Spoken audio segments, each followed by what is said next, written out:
Hi everyone, my name is Christian Linval, Head of Sales EMEA at Factbird and an OEE specialist. For over 8 years, Factbird has been helping manufacturers collect data and analyze OEE, and today we'd like to share some of that expertise with you.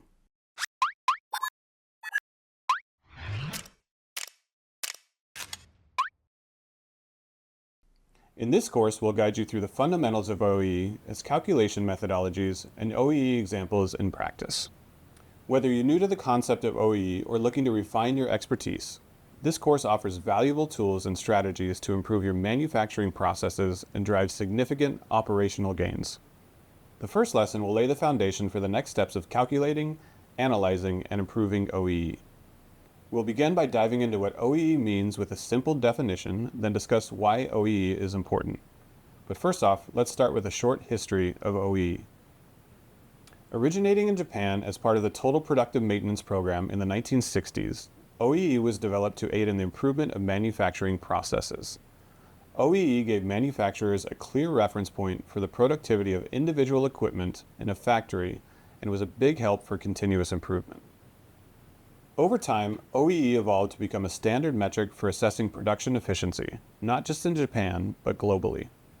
Most people believe that Nakajima's 1988 publication of the book Introduction to TPM, Total Productive Maintenance, is what first popularized OEE in the West.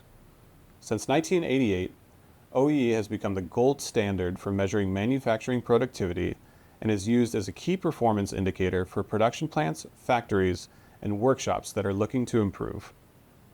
OEE stands for Overall Equipment Effectiveness and is defined as a metric used to assess how effectively a manufacturing operation utilizes its resources. OEE is measured in percentages. A score of 100% OEE would indicate that the equipment being measured is running at peak efficiency.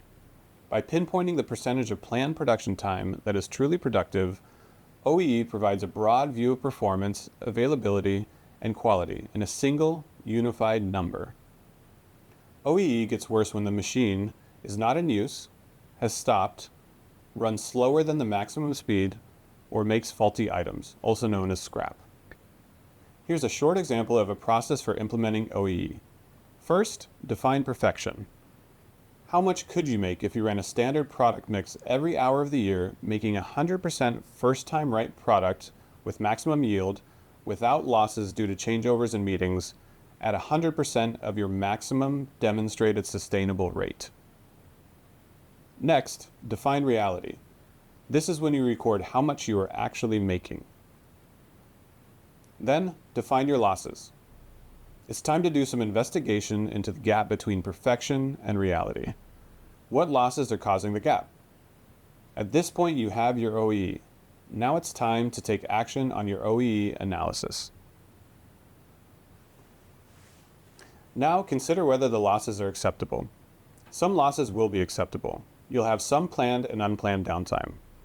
But are you effectively managing the losses that you've identified? Where the answer is no, this is what you optimize. People like OEE because of its ability to provide a clear and measurable way to identify losses, benchmark progress, improve the productivity of manufacturing equipment, and drive change from the shop floor to the boardroom. It's a crucial tool for identifying areas for improvement in production processes, ensuring equipment is used to its full potential, and ultimately, improving sustainability and enhancing profitability. OEE's comprehensive overview of how well manufacturing operations are running helps organizations to identify weaknesses, optimize productivity, improve quality, and increase profitability.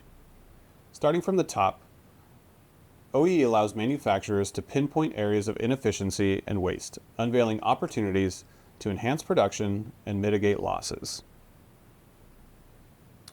The insights derived from OEE help manufacturers make informed decisions, streamline processes, and optimize machinery utilization, which in turn bolsters productivity. By focusing on the quality component of OEE, manufacturers can optimize their processes by increasing units produced and reducing waste. In addition, enhanced productivity and quality, coupled with reduced waste and downtime, lead to increased profitability, allowing organizations to stay competitive in the ever-evolving manufacturing landscape. Finally, OEE is both a tactical and strategic metric. From a tactical perspective, OEE helps you identify and minimize day-to-day and week-to-week losses. From a strategic perspective, OEE helps you identify potential capacity for future expansion. For example, OEE helps you evaluate whether or not to invest in new equipment.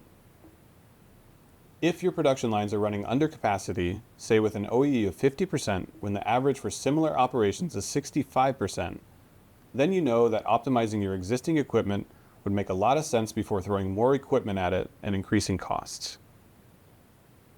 And that's it for Lesson 1. I hope it was a helpful overview of what OEE can mean for you.